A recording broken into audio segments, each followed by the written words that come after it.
box. May we request the good commissioner of the BIR, with the officers of the BIR, to kindly sign the tape part of the box to ensure the integrity of its seal. Commissioner of the BIR is so requested to please affix your signature on the seal of this box so as to make sure that no one will open this. Kaya daw po nila sinubmit sa committee yung mga dokumento dahil sa kanilang pagtingin covered nung exception sa batas. No, yung dahil ininterpret nila broadly yung phrase na in aid of legislation. Kaya nila binigayan. Pero ang requirement lang nila or ang parang condition lang nila ay dapat in executive session. Tama po ba, Commissioner? That is correct, Madam Chair. So yun po ang original na position nila. No? I find it strange really, no? Madam Chair. Parang you are so near yet you're so far. Madam Chair. The BIR apparently complied with the subpoena by bringing to us the sealed box. But because of that issue of confidentiality, we cannot open the box. Honorable Rurik Padiernos, and then the Honorable Tito, and then the Honorable T.S. Suarez. Thank you, Madam Chair. I want to ask some clarificatory questions. Is that about the box? Yes, Madam Chair. Yes. Because yung na-mention po kasi, Madam Chair, ni BIR Commissioner, this representation is in the position that impeachment proceedings is sui generis. It's a class of its own, different from yung na-mention po na in aid of legislation. So, I just wanted to again, if I heard it correctly from the Commissioner, Madam Chair, if the section that was mentioned a while ago does not apply, does it mean that you have to get the box, meaning you're not bound because wala nga pong basis ng pagbigay. So that's the only way that you will submit. Medyo mahirap po itong sitwasyon natin kasi po we don't have a specific law to say that pwede po talaga niyang ibigay yan, except yun lang po yung basis niya. So I just wanted to get a clarification from the Commission. Madam Chair, had it, as mentioned by Representative Adjong a while ago, had it been the intention that the impeachment proceeding be an exception to Section 2270 of the National Internal Revenue Code, then the law would have said so, as it did in the Bank Secrecy Law, where it is explicitly provided that an impeachment proceeding is an exception to the confidentiality of bank deposits. Madam Chair. Sige po. Are you finished, Honorable Padiernos? Madam Chair, maybe the committee should address this by voting on the matter after the Honorable Tino makes his manifestation. Let's hear first the position of the justice members. Madam Chair. Madam Chair. Honorable Tino and then Honorable De Lima. So just to be clear, Madam Chair, mukhang ang nangyayari ngayon, originally, the position of the BIR was, correct me if I'm wrong, kaya daw po nila sinubmit sa committee yung mga dokumento dahil sa kanilang pagtingin covered nung exception sa batas. No, yung dahil ininterpret nila broadly yung phrase na in aid of legislation. Kaya nila binigayan. Pero ang requirement lang nila or ang parang condition lang nila ay dapat in executive session. Tama po ba, Commissioner? That is correct, Madam Chair. So yun po ang original na position nila. No, na it falls within the exception we interpret the phrase in aid of legislation broadly as Congress exercising all its functions. Okay, so therefore, pwede basta in executive session. However, mukhang nakumbinsi si Commissioner at ang BIR ni Congressman Adjong kaya ngayon mukhang nagbago na po ang posisyon nyo. At kaya nga po sabi, i-withdraw na nila. Tama po ba? Hindi po. Kasi po kung sinasabi po ng committee mismo na hindi ito in aid of legislation, hindi ho namin po pwedeng i-invoke ang Section 28. Kaya kinakailangan i-withdraw namin. Opo. So, lumalabas, mas nakumpinsi ng committee as a whole, batay sa mga naririnig.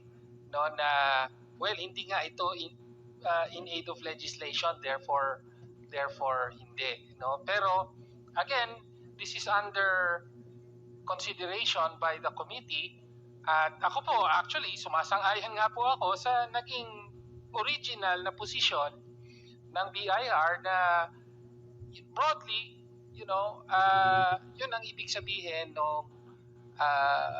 ng provision na yun, ng exception na yun. Otherwise, Madam Chair, sa tanong nyo, kailan pwedeng buksan yan, kung magiging stricto tayo sa in aid of legislation, then as I said earlier, I may file a House resolution in aid of legislation requesting the same documents and lalabas, pwede na. Diba? For as long as it is in executive session. No? And also, so in other words, ordinaryong resolution lang, pwede na nating buksan yan kung ganon. Samantala, dun sa tanong nyo pa further, kung umabot sa trial sa Senado ito, kahit ang Senate sitting as an impeachment court, hindi nila pwedeng buksan yan kung ganon. Diba? Dahil makitid ang magiging interpretasyon dun sa in aid of legislation. So parang ganun po ang sitwasyon ngayon na kailangan mag-antay tayo sa mag-file ng resolution in aid of legislation at maaaring masilip in executive session ang mga nilalaman yan.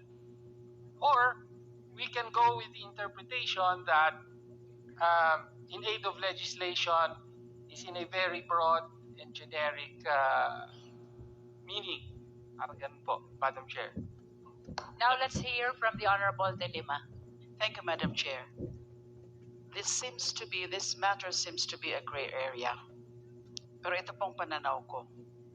The position that the only exception to the rule of confidentiality of those records is kapag ang Congress, ang House, ay nag-request in aid of legislation, but subject to that limitation that it should be an executive session, actually renders our role in an impeachment case, in an impeachment proceedings, inferior to that role as a body with legislative functions. Because ours, when sitting here in an impeachment proceedings, is a special constitutional duty. So hindi po katanggap-tanggap sa akin ang sasabihin po ngayon ng the Honorable BIR Commissioner na babawiin na lang namin ang kahon na yan kasi nga hindi siya sakop sa exception, which is when mag-request in aid of legislation. When our role sitting in an impeachment proceedings is a special constitutional duty. It is superior to that as when we are acting merely as a legislative body. Yun po ang aking position. But of course, the issue of cautiousness is another matter. Kaya nga tinatawag kong gray matter po ito. Pero insulto po sa House through this committee in an impeachment proceedings na sasabihin na ito, dahil hindi ito in aid of legislation, ay hindi tayo sakop ng exception, even if hindi nakalagay sa batas. Tungkol lang yun sa pag-request. But sabi nga po ni Congressman Ridon, ay sabina po ito, hindi po ito ordinary request from the House of Representatives. So yun po ang aking posisyon. Madam Chair. We commend all the meaningful and vital opinions of the Justice members. We've been here for 8.5 hours already. just to remind all of you, no?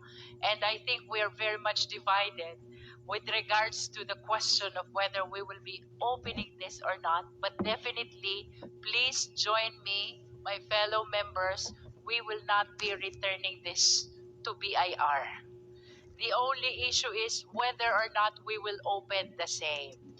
Can we defer the resolution of this issue? With the indulgence of my fellow members, with the indulgence of Commissioner Mendoza, hindi po namin ito ibabalik. Batid po namin kami confronted ng question kung maaari ba namin itong buksan o hindi. Pero mas mamarapatin po naming alagaan ang kahong ito kahit po ito'y selyado. Habang amin pong pinag-aaralan ang tamang posisyon ng Justice Committee kung bubuksan o hindi. Having said so, I move that we lay on the table the opening of the contents of the said box until we find the true legal position and avoid any constitutional constraints moving forward. So move, Madam Chair. Madam Chair. there is a motion Madam to Chair. lay on the table the opening of the box. The same has been seconded. Honorable Rufus Rodriguez. Yes, Madam Chair, this is a very difficult question of law. It involves the philosophy of law.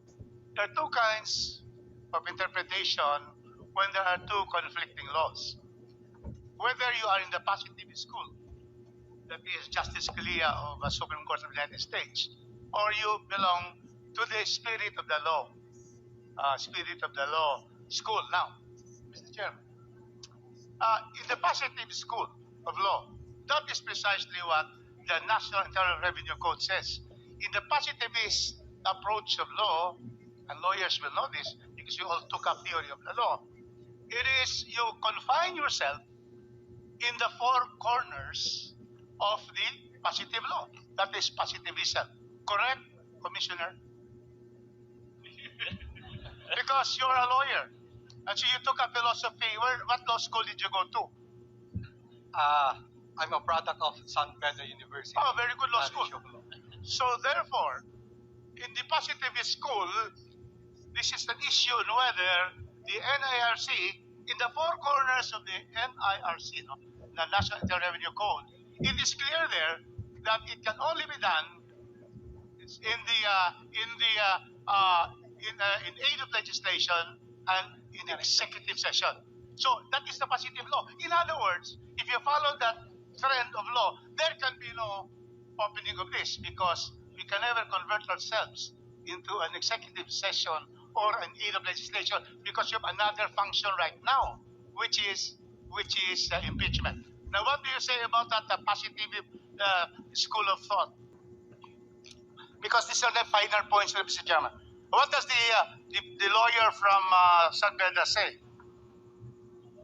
Because we now have this. Because I will then ask you, the other law or rules that will govern this is the rules of impeachment, which has the effect of law, which provides that there is absolute power. The power to issue the subpoena to Sistecom. And the spirit of the law is accountability. So we go to the spirit of the law. We have to use, therefore, our rules that says the committee, the Justice Committee acting as a acting as a impeachment court can subpoena you to submit. So which one now would you agree? The positivist school of law or the spirit of the law? So in other words, your NARC or for our justice members, the spirit of the law. That this is different. This is sui generis. We have given so much power because this accountability of very high officials. So which one would you now say that governs? Because you're a lawyer. Is it the positivist school or the spirit of the law school? Rules of impeachment, NARC, which will now prevail? Would you like to answer, Commissioner Mendoza? Madam Chair, for now, I am taking the conservative view. We will abide by what the law expressly says. Very good answer, because precisely Justice Scalia is the positivist. in all history, Scalia, who died, the Supreme Court, only would, if there's any issue, you go only to the four corners of the law. You do not go to the spirit of what is said there. However, you also have a situation that we have the power. This is a sui generis, and it says it can subpoena anyone and any document. And this is sui generis. What do you think about that? So once again, you're saying, what do you say? Honorable Rodriguez, let us be conservative for now. You know what I mean? It's very good discussion because now many lawyers are watching us. The people are watching us. We have to therefore be able to have a decision on this because, as I have said, there are now two contending schools of thought, the philosophy of the law. I was under Professor Espinosa in UP, and we discussed this. So, positivist and the spirit of the law under our rules. What do you think should be your answer? Actually, we have complied with the subpoena, Madam Chair. We have in fact submitted the documents, subject only to the conditions provided in the law. We have no intention to not comply with the directive of the committee, as in fact we did by submitting the documents. Our only request is that we examine the documents within the bounds provided by the National Internal Revenue Code. Thank you, Madam Chair. And that would mean, Madam Chair, that the Commissioner is saying that since he has stated this earlier, that because it is not an aid of legislation, then that will not apply. Correct? In other words, you're saying that even executive hearing does not apply because this is not an aid of legislation. It's not a hearing. As I have said, Madam Chair, when we submitted the documents, our premise is that this proceeding is also in aid of legislation because whatever may be discussed here could be the basis of a future amendment of a law. Like, for example, as I said, the bank secrecy law or probably the tax code itself. But if the committee itself says that this is not in aid of legislation, then we will have to abide by that. Very good lawyers from San Beda. That is why I would support now that we lay on the table so that all of us will study. Now let's rule on the motion. No, because let us all study now. There is a motion to lay on the table. Madam Chair, before The same that, has been seconded. before that, Madam Chair, just one question for the Honorable Commissioner. Please Doon po proceed. Doon po sa natanggap niyong subpoena, nakalagay ho ba doon na ang pupuntahan yung hearing is in aid of legislation? O alam niyo po na ito ay impeachment? This is an impeachment proceedings. Yes, alam po namin na ito ay impeachment. And yet, you still produce Yes, opo, sapagkat because you are compelled to do that, to produce. sapagkat meron pong direktiba ang committee na isabit namin ang mga dokumento at sa paniniwala namin nung isinabit namin ang mga dokumentong yon ay kung anuman ang mapag-uusapan dito ay po pwedeng maging basis ng future legislation. Kung kaya't ang tingin po namin nung isinabit namin ang mga dokumento, bagamat ang pangunahing layunin ng committee ito ngayon sa proceedings na ito ay i-determine kung may probable cause against the Vice President to go to an impeachment trial, tinitingnan po namin na ang proceedings po na ito ay in aid of legislation. Pero yung paniniwala nyo, in aid of legislation. Po yun. Pero hindi, malinaw po na this is not in aid of legislation because this is an impeachment proceedings, di ho ba?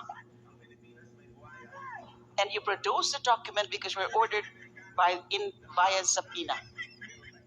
Produce the documents because we were served the subpoena and we believe that the submission is one of the exceptions provided by law. Kasi ang paniniwala nyo in aid of legislation. Yes po, Madam Chair. Pero maling paniniwala po yon because this is clearly not in aid of legislation. Impeachment po ito. Di ho ba? Impeachment proceedings. In any case, Madam Chair, I know that there is this motion to lay on the table, but let me just state for the record. Yes. I take the stronger legal position that Congress, in its impeachment capacity, can compel production of ITRs of the impeached official. The constitutional accountability imperative and the doctrine of constitutional supremacy over ordinary statutes support this view. The NIRC's confidentiality provisions do not immunize a public official from disclosure in a constitutionally mandated accountability proceeding. Yun po ang pagkakaiba. This is constitutionally mandated accountability proceeding. Special po ito. Sui generis po ito. So, hindi ho pwedeng ma-immunize ang isang impeachment official dahil lamang merong ganyang confidentiality provision in a statute. Constitution prevails over an ordinary statute. That's my position. Thank you, Madam Chair. The committee notes all your important positions and opinions. I just wish to remind all the members that let us maintain the caution that we have started since day one of our proceeding. We owe that to the sovereign Filipino people to make sure that we move forward in this impeachment proceeding, and we will not be a subject matter of another petition before the Supreme Court. With that, let us rule on the motion. There is a motion to lay on the table the opening of the box. The same has been seconded. Is there any objection? Are you objecting, Honorable De Lima? Yes, because of that position that I laid down. The latest position that I laid down. An objection has been registered to the motion to lay on the table the opening of the box. Let us now divide the House. Those who are in favor of the motion, please raise your right hand.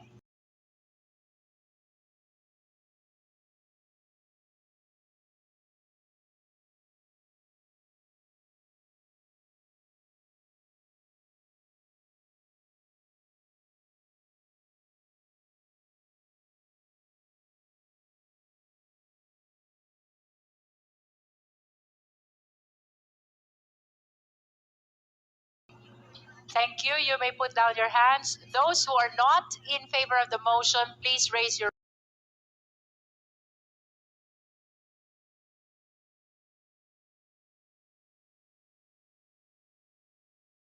Thank you. Comsec, please submit the result of vote. Those who abstain, please raise your right hand. No one abstains. With 21 votes in the affirmative, 4 votes in the negative, and 0 abstention, the motion to lay on the table the issue of opening the box is hereby granted.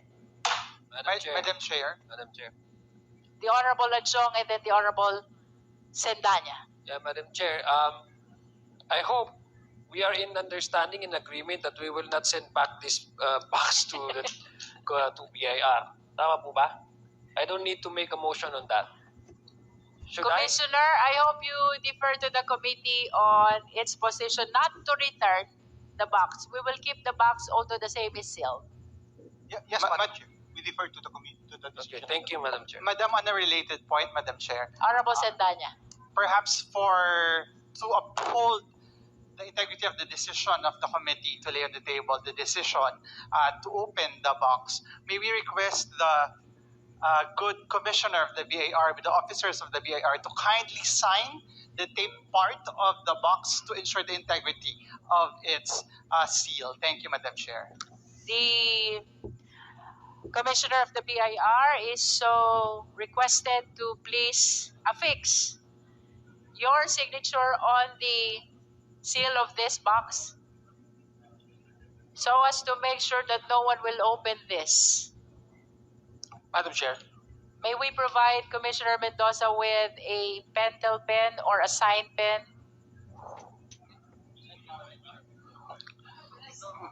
Madam Chair.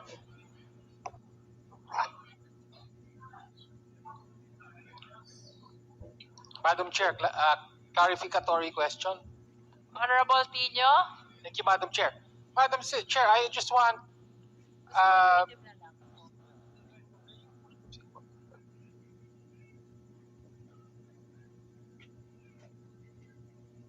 Madam Chair.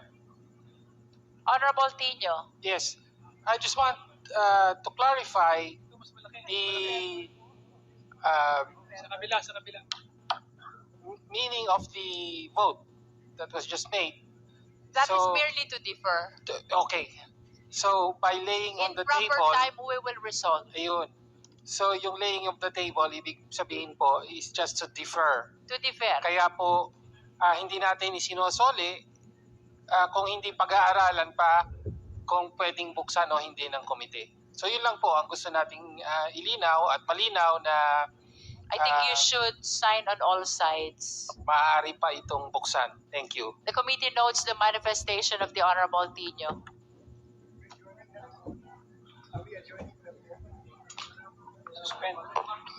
We will soon hear the most favorite motion. Madam Chair, before that, may I make a manifestation? Madam Chair,